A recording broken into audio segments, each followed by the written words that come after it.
Professor Guichard, thank you for joining me in this amazing set and to talk about one of the most important buildings in history, the Pantheon. Thank you for this opportunity, especially in such a magical environment. The model that we're sitting in does take us back to, very close to the beginning form of the Pantheon, which is very unusual. It's rare to find corrections made to later interventions in the Renaissance and the Baroque period.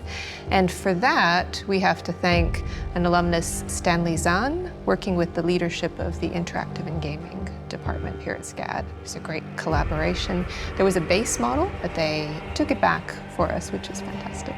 It is amazing and so beautiful. We really feel as though we're sitting in the Pantheon. Yes, absolutely. It's wonderful. And this building, with all of its glory, was one of the biggest showstoppers in ancient Rome, part of an extensive complex. The Pantheon we see today is the second, perhaps even the third building on the site. So if we think about it at two different periods, under Agrippa, you had the original Pantheon built in 27 BCE. Then we have a long usage of Agrippa's Pantheon. You have damage to the building in 80 CE under Domitian, and then the original Pantheon is struck by lightning in 110 CE. and it burns to the ground. It's rebuilt as the Pantheon we see today, and the impressiveness of the building was key to its survival because so many buildings were what we call spoliated. So you have great cut stone that after the Roman Empire falls, that stone, exactly, adaptive reuse, we call it today. But this one survived that for the most part. And then in approximately 609 CE, it's transformed into a church. The Pantheon is constructed primarily out of brick relieving arches and concrete. And you can read these arches throughout. The arches are important to ensure the stability of the building. They channel the downward thrust, meaning that the heaviness of the upper elements of the building, which includes the dome, just presses down because of gravity. And this allows you to have that variation in the interior. So in order to have these alcoves, which add such great visual interest, such great rhythm to the building, you use these relieving arches. It's the largest unreinforced concrete dome in the world. Still, Yeah, something to admire. it is something to admire, absolutely. One of the great things about Roman engineering is that they were willing to look at different kinds of structures for their design ideas. The design to create this beautiful vaulted space, it's not new. We have records of this happening with wooden roofs before, but under the Emperor Trajan and continuing under Hadrian, they really pushed those engineering capabilities. It's a great experiment as well, and we get interesting information about Roman concrete and about how they are troubleshooting. And the model here is fantastic because we can see just the practical concerns. As you get closer to the top, the building material thins, and the materials themselves become lighter weight materials. And the coffers were beautiful, but they and the oculus had an actual engineering function too. Yeah, absolutely. So you remove weight by having the oculus, and then the coffers allow you to remove additional weight. They're just showing off. They are absolutely showing off. For good reason, because this is probably where the emperor received foreign delegations. So if you're gonna meet someone for the first time and you're the leader of Rome, No better place. no better place, absolutely. It's a fascinating building because we don't know as much as we'd like to know about it too. So it keeps generating fantastic questions.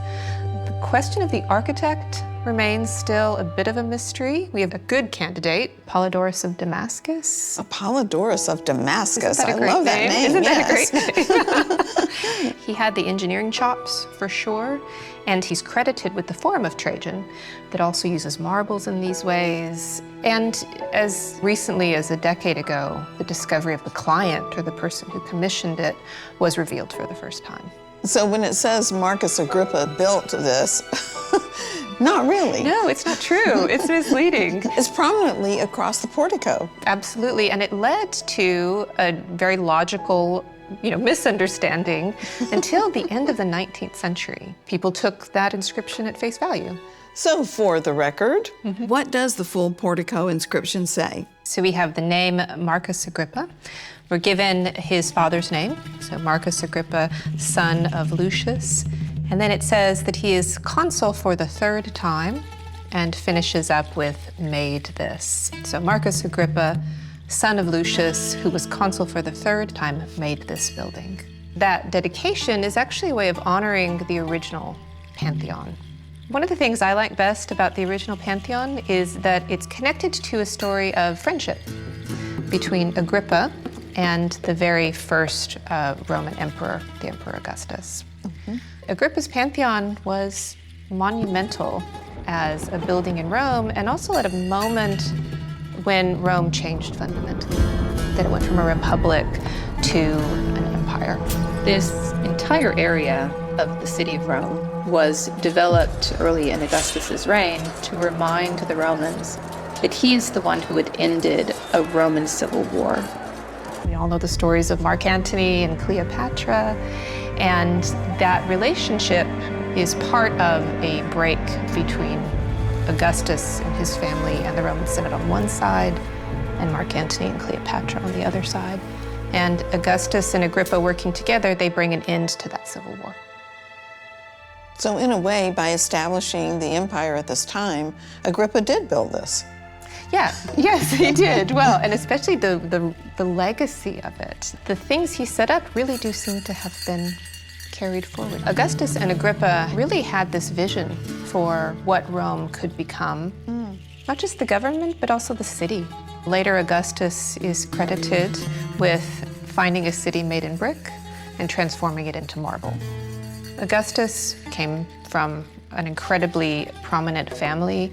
He was Julius Caesar's great-nephew and his adopted heir. And Agrippa, he becomes his confidant, his admiral, and also someone who really took charge of the building programs. I love his visage, too.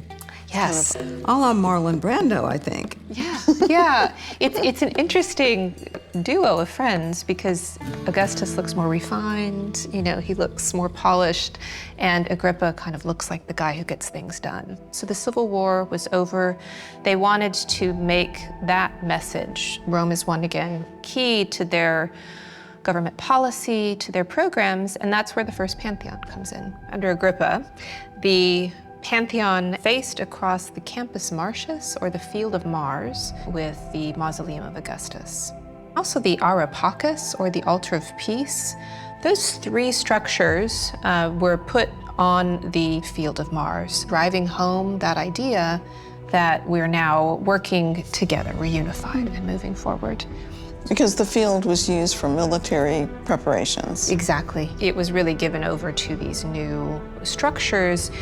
In that line between Agrippa's Pantheon and the mausoleum, you had a series of altars that were used when an emperor died, and it essentially means that the Mausoleum of Augustus is where Augustus and his family members will be put to rest, and then their divine spirits will just cross the Campus Martius, and representations take up residence here. In front, you would have had a large courtyard with shaded walkways that you could admire the Pantheon from, and then, the great approach. It's such a fantastic building, you want to make sure that you set up the approach. So as you approach the building, you really would have seen the portico as the main focus.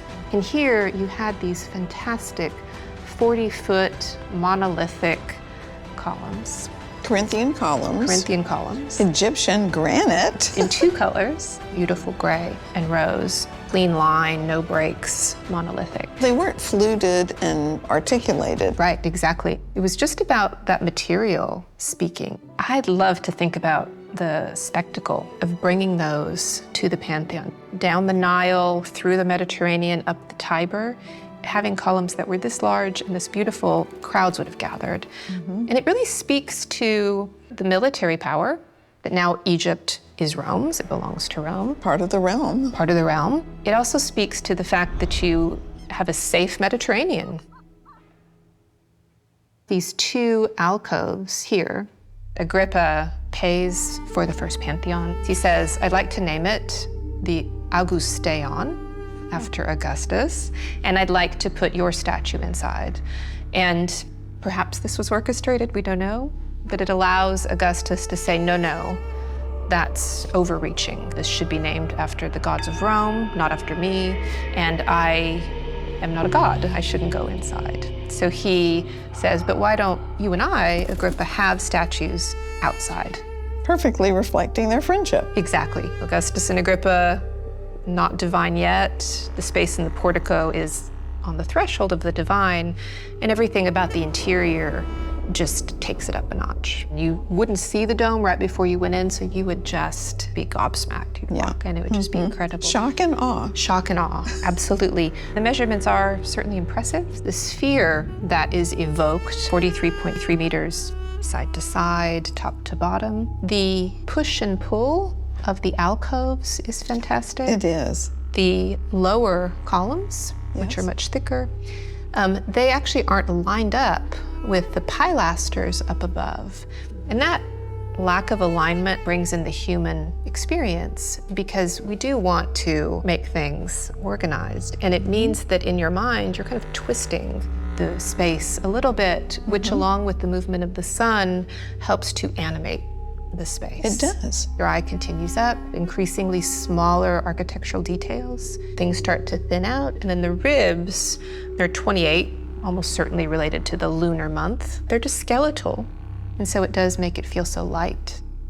And there might have been rosettes in the coffers. Yes. We don't know that for We don't sure. know. Yeah. Wouldn't that have been a sight? It would have been fantastic. Rosettes or stars to recreate the vault of heaven. Should we talk about the oculus? Sure. Yes. The eye. Absolutely. The oculus itself is 9 meters across, rimmed in bronze to help, amplify that light. And that measurement is also echoed in the semi-arch over the doorway. The only sources of illumination would have been the sunlight through the oculus coming through the door, and perhaps some torches, firelight inside, but you really wouldn't need it. The alternating geometric patterns on the marble floor. What symbolism would the circles and squares have, do you think?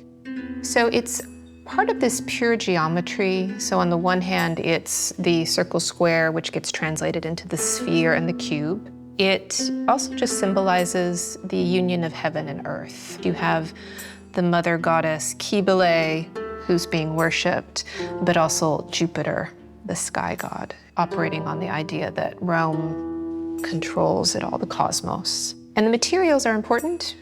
This was another very Roman thing to do under Trajan, who is now thought to be responsible for this Pantheon. It's that you use high quality, luxury materials, the best, to represent the advantages of empire. And sometimes you'll have it done literally in Rome with personifications of the provinces, but quite often it's done through materials, that you're walking on Egypt, you're walking on Tunisia, you're walking on Turkey. What does the term Pantheon mean and reveal about the structure?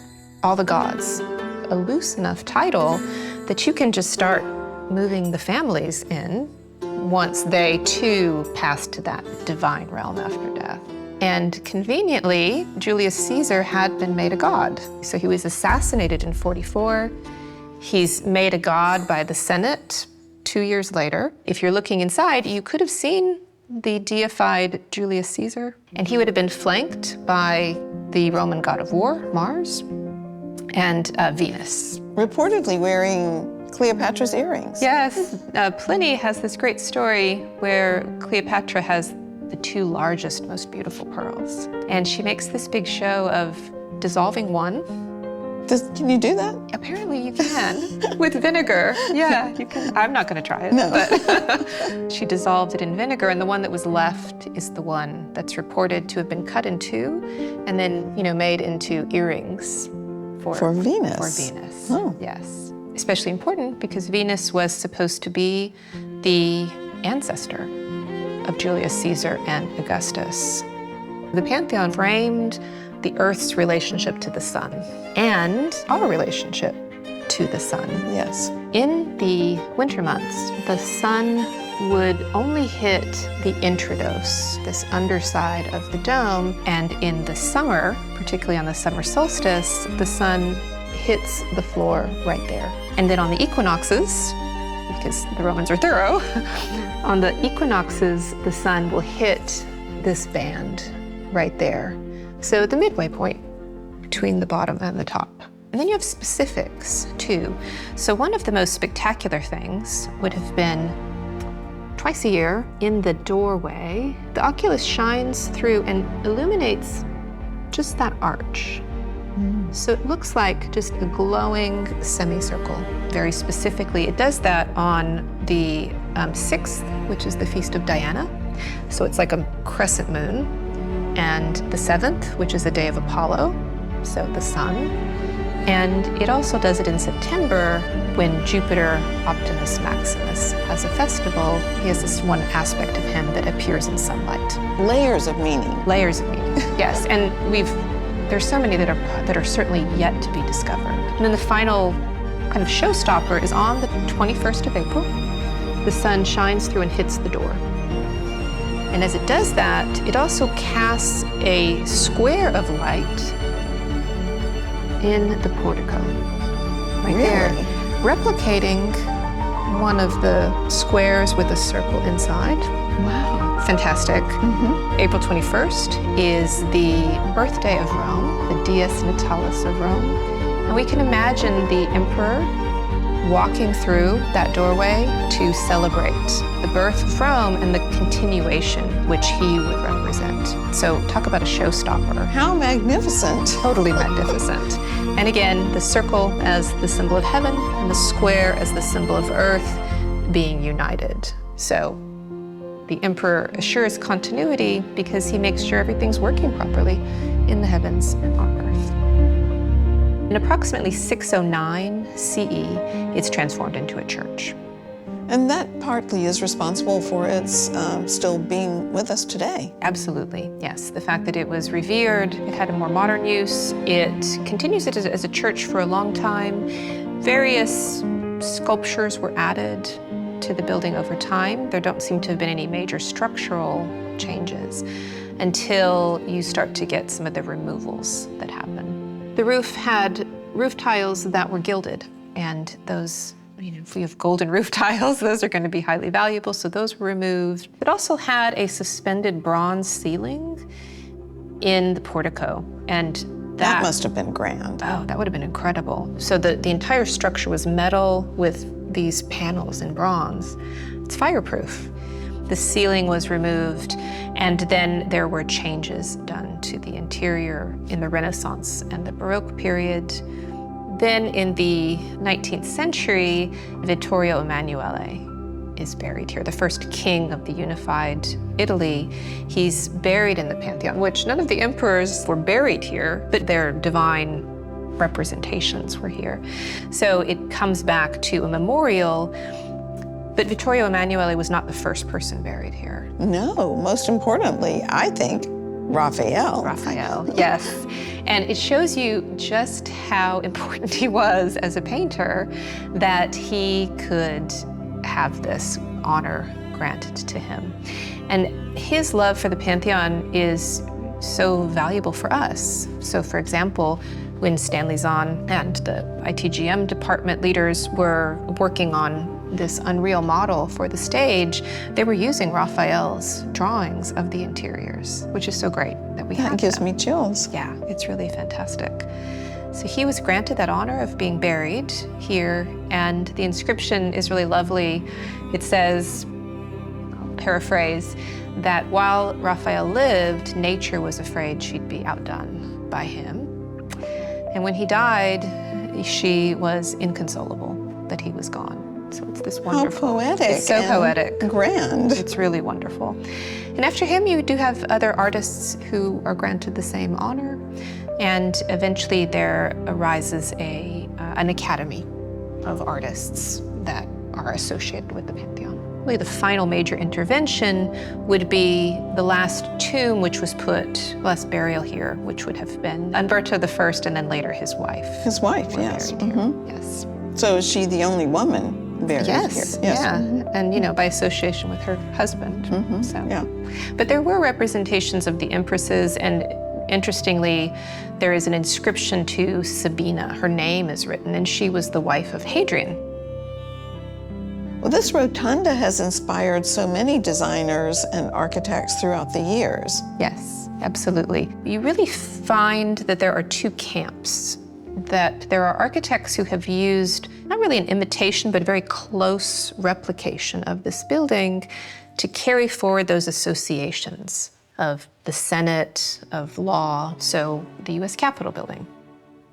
Thomas Jefferson, who was a huge fan of ancient Rome. In fact, Capitol Hill had been named Jenkins Hill originally, and he renames it Capitol Hill after the Capitolium in Rome.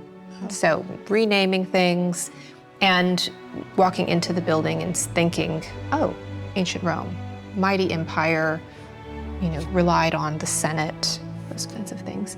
And the other camp are buildings that are inspired by the pure geometries, like the French architect Boulez, who students just fall in love with. He likes to create great spherical architecture, sublime vast space. He uses light traveling across the surface as ornamentation. Very much inspired by this. Yes, absolutely. And in a way that allows students to not have to design a neoclassical structure. They can really use it as grist for the mill, as great raw material for their own contemporary designs. So let's talk about this fabulous set that we're in, thanks to our interactive design department. So what are we actually seeing here that even one who might visit the Pantheon today wouldn't see? It's a fantastic opportunity for our students to see, because one of the things we stress in the architectural history department is that the desire to create wonderful settings that transport you has remained constant. It's just the tools to do that change over time. So crucially, there is no inscription on the attic level. There is an inscription there today that you see that was added by the popes later on. So that inscription has been removed, thanks to Raphael's drawings again. And the level above with the pilasters, that was transformed in part because of that perceived discomfort where you don't have the lower supports aligning with the supports in the attic. So the capitals, those original, are in museum collections. And so those served as the fantastic model for that were so beautifully crafted. Here at SCAD, the base on which those pilasters rest, that has a fantastic extrusion and recession, which would be accurate to the original. The other thing is the apse that we see. Yes. When the building was transformed into a church, that space needed to be changed in line with Christian ritual. And so we're not completely sure exactly how that space looked, but the coffering that you see there, that resembles very much the coffering that you have in the intrados, or the underside of the archway leading into the building. Yeah, it's never boring. No. You can stand in this building for hours and turn and just never get bored. Well, this has been a magnificent conversation. I've learned so much, and I appreciate your vast knowledge that you share with our students every day, and hopefully with a lot of other people through SCADclass. Thank you for this opportunity. It's been wonderful.